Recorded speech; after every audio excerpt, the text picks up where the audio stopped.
NFTs, digital art, and digital barters.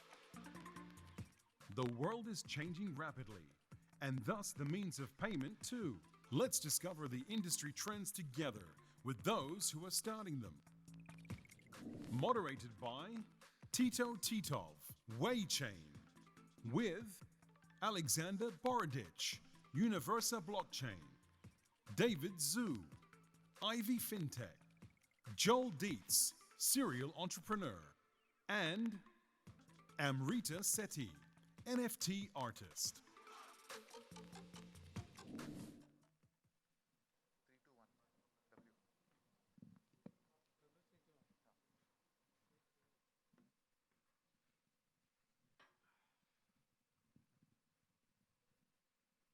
Hey everybody, it's a pleasure to be here in this great event and next to these amazing speakers.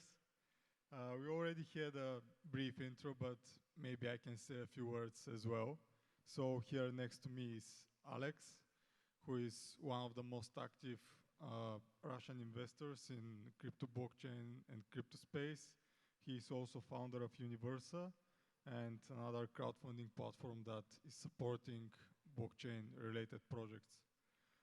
Next to him is David, who is a financial equity consultant and basically is working with one of the top, let's say, fund managers in the space. We have Joe as well, who is early mover in Ethereum space. He was supporter of MetaMask back in the days, Infura and many other amazing movements that helped us to shape the space it is today.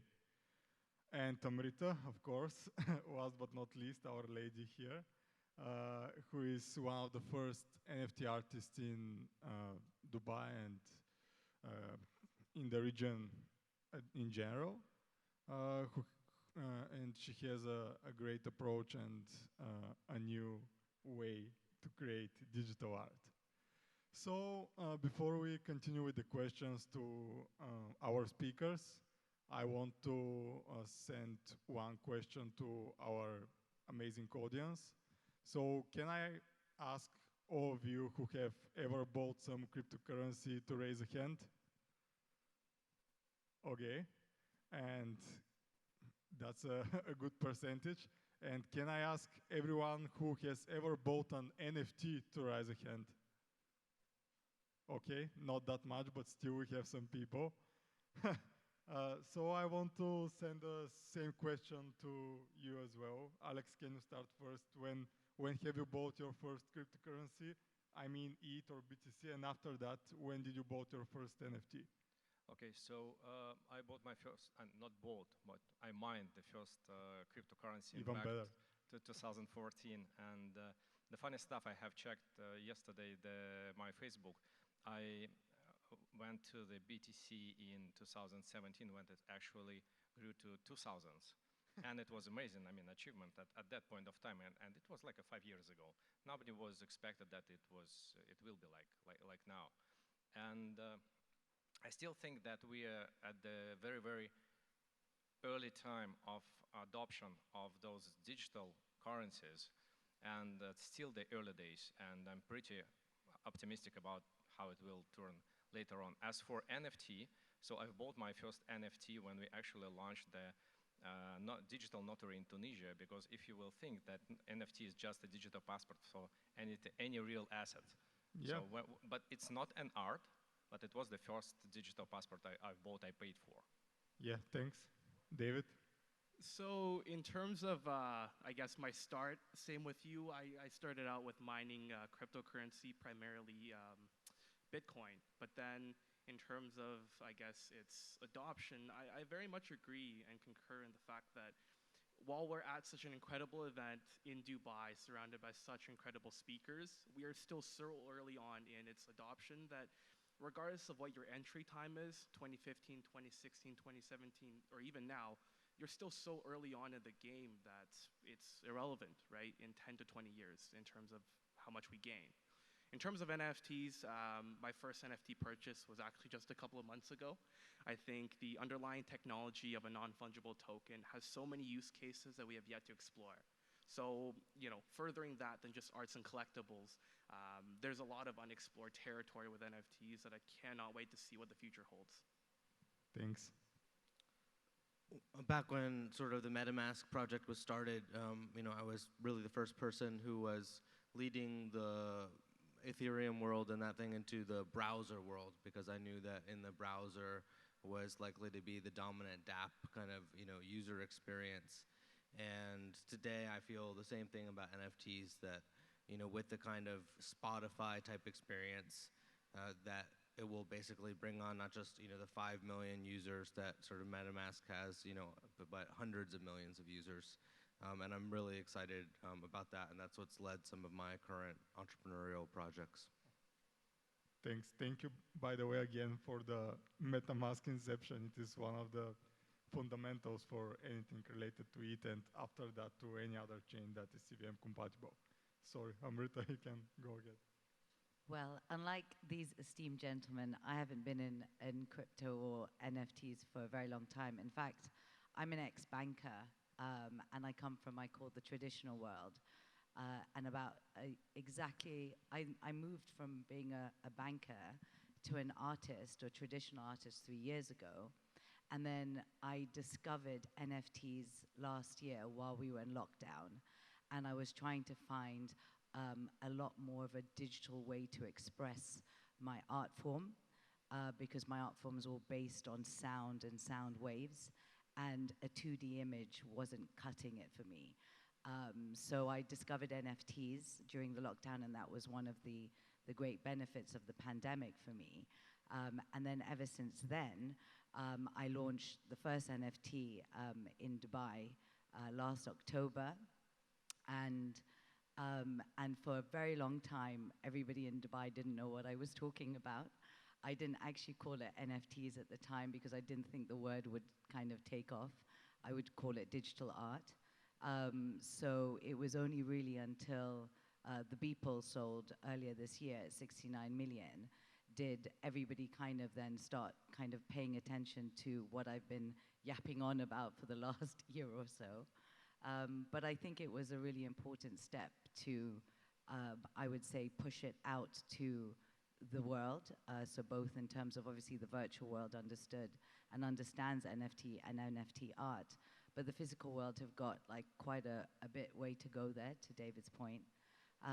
And where I see my role, especially within this community, is kind of helping bridge that gap between the physical world and the virtual world, and really just explaining, first of all, what an NFT is, what my kind of art is, and why the two just marry beautifully together. Yeah, thanks. My next question is regarding DeFi and NFT in the context of DeFi. And maybe I would ask to Joe to speak, because as we already said, he was one of the first movers in MetaMask, and it is like an ultimate gateway to DeFi and all these applications. So Joe, what do you think? Are NFTs part of DeFi, or we should separate them? What's your opinion? I mean, MetaMask may be the primary gateway to DeFi for many people, but I don't think of it as the ultimate gateway. And part of the reason for that is just the complexity that is currently evolving in the DeFi space. And the NFT world is a very good example of that, because within the project partners, including Terra Virtua, which we're sitting down with yesterday and kind of working out some deals, there is not just the NFT itself and purchasing a digital asset. There's all the secondary asset derivative, revenue flows that can pass through that, which is going to create this huge ecosystem around it. And similar thing has been happening just broadly in the DeFi space, but you now find that you can yield farm and loan and stake against baskets of NFTs and all this kind of stuff, which is really exciting from a financial engineering standpoint. Definitely illustrates, I think, the future of the entertainment industry and many other types of industries as sort of DeFi continues to expand and build in these integration points. So I think just in general, the cat is out of the bag I see the DeFi world as actually a kind of right now relatively small subsegment of the DeFi market, but it's the one that has the most sort of mass awareness and reception, and that's great because it's bringing a lot of other people into DeFi. Yeah, I totally agree with you. I just wanted to say that NFTs are not something isolated, but they're part of the ecosystem. So, in my opinion, we could say that they're part of DeFi. Some of the speakers, do you have some other opinion? Yeah, Alex? I would not agree because NFT, I mean, by definition, it's a unique part. It's hard to, I mean, to get the second tokenization of that. When we will have the fractional ownership of NFTs, that would be possible to put it to the DeFi economy. But I would stress your attention that currently DeFi is actually open up the bridge to the traditional finances. So there is a trillions of dollars, euros, francs are waiting to see how to get the same yield from the digital economy. So currently, I would think that we are show the case how the traditional assets might be first to get NFT like real estate, they get the passport, the NFT, and then it would be put to the deposit to get the yield. And at this point of view, we will see the tipping point of transformation of traditional finances to the decentralized financial. And here, probably, it would be the way where everything around us, I mean, our scales, commodities, real estate, would be tokenized and then would be put to the, I'm not sure that they will call it DeFi, that it will be just traditional FI, but in a digital way. And we are here, guys, open up this economy for them. Yeah, I agree with you. I'm willing to see when we have an application where you can, let's say, lend your digital art, which is unique, and take some USDT for it or something like that, like how it is working in the real world. You can do it at Universal.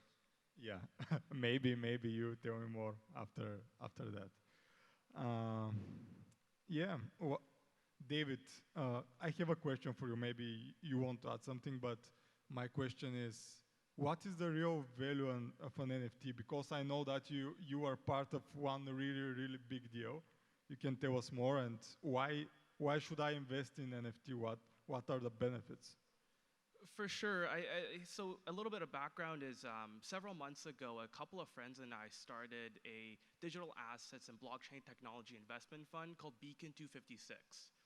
Having spoken to several titans of industry as well as fellow fintech consultants that specialize in different blockchain tech, we think that there's a lot of, like I said before, unexplored territory with NFTs. I unfortunately, can't tell you the future into what NFT is going to develop into. What I can say with an absolute certainty is that right now in today's market, there's so much opportunity for everyday investors like those in the audience to make a little bit of money and to capitalize on current trends. When it comes to NFTs, I think it's a difficult world for a lot of traditional investors to navigate into, right? It's a little scary.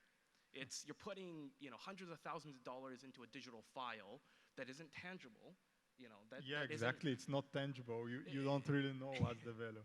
Exactly, and it's not even traditionally considered an asset class. However, I think NFT is at a tipping point, like other speakers paralleled. It's where we're reaching a tipping point in its acceptance, right? In 20 years or so, digital currency, digital assets, and blockchain tech is going to be treated with the same level of respect that traditional finance receives. And I think the fact that we're here, the fact that we're on this stage talking about it is just an indication of that fact, right?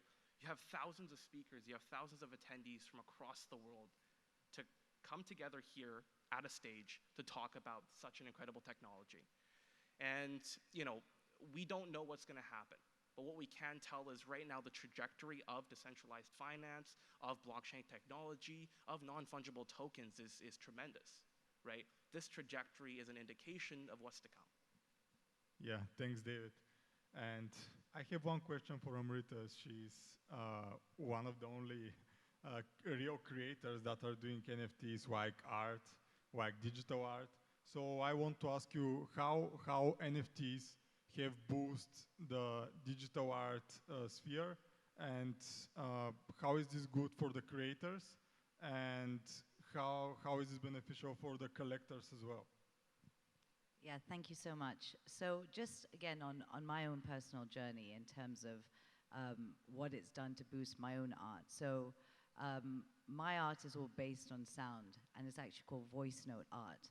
So what I do is I capture a word, so whether it's your name, it could be a city, it could be literally any word. Yeah. And it's based on the fact that a word is worth 1,000 pictures.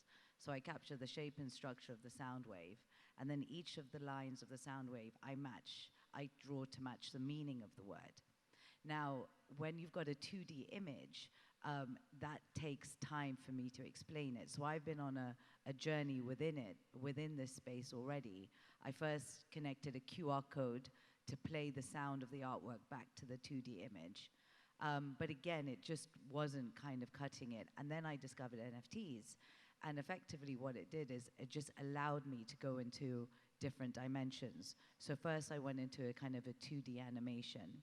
And now my recent work that's actually called What the NFT, because everybody keeps asking me what an NFT is. So I thought I'd do an artwork on it. And that takes me into a 3D element. And you then start to go into the artwork, through the artwork like a sound wave, which I just wouldn't be able to have been able to achieve just on a 2D image, right?